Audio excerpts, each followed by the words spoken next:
Hello guys, आज हम महिला सुपरवाइज़र में टॉपिक कवर करने वाले हैं मासिक चक्र। यह मासिक चक्र कब से प्रारंभ होती है और कब तक समाप्त होती है। तो प्रारंभ होने की अवस्था क्या होती है, 12 से 18 वर्ष के बीच में किशोरियों में यह अवस्था प्रारंभ होती है, जिसे हम प्यूबर्टी एज कहते हैं। ठीक।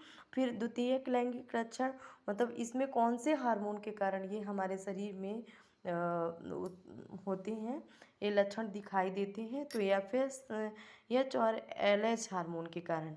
तो इसमें क्या क्या परिवर्तन दिखाई दे पड़ते हैं किशोरियों में। इस दोनों का आकार बढ़ना, गर्भाशय तथा क्लाइटोरस का विकास, प्यूबिक हेयर आना। और प्यूबिक हेयर आने की प्रक्रिया क्या कहलाती है, एडनार्चिंग। शरीर में गोलाई आना, मुहासे निकलना, आवाज़ का पतला होना, ये किशोरावस्था तथा प्यूबर्टी एज की अवस्था कहलाती है।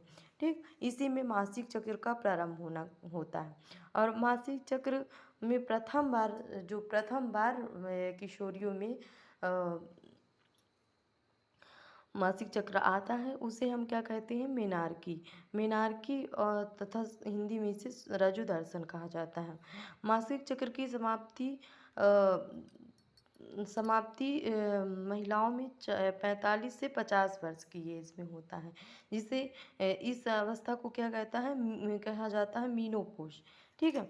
और नियमित रूप से जो मासिक चक्र चलना हमेशा जो चलता रहता है, नियमित रूप से रेगुलर रहता है, उसे ह्यूमेनेरिया कहते हैं। मासिक चक्र की अनुपस्थिति, जब कभी महिलाओं में मासिक चक्र रुक जाती है, उसे अनुपस्थित हो जाती है, उस अवस्था को हम एमोनेरिया कहते हैं। 6 माह तक मासिक चक्र का नहीं आना सेकेंडरी एमोनेरिया अनुपस्थित होती है जिसमें।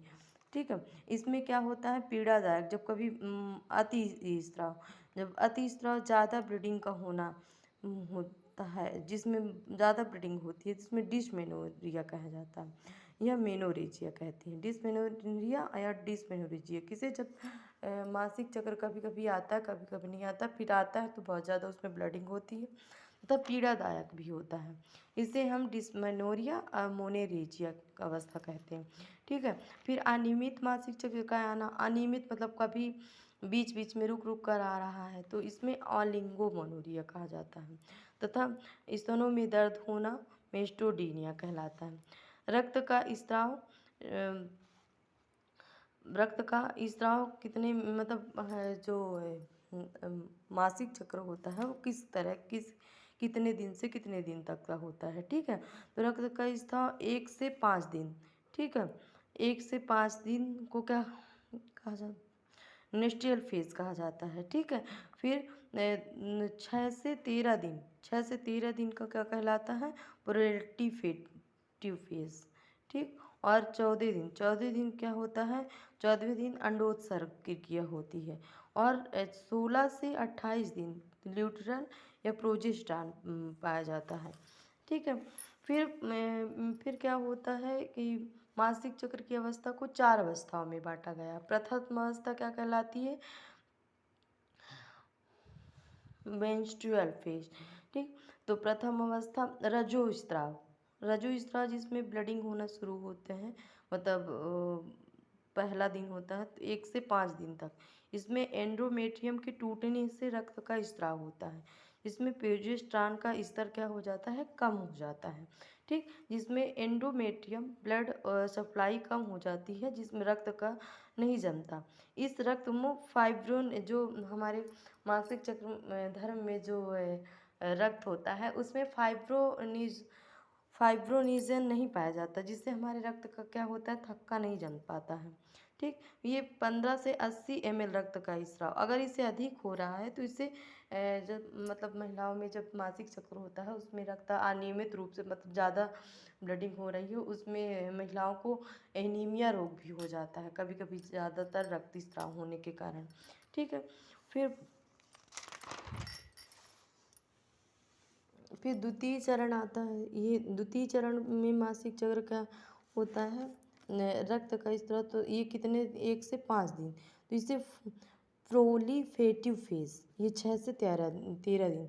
इसे क्या कहते हैं, डिम्ब अवस्था कहते हैं, फॉलिकुलर। ठीक। ठीक है।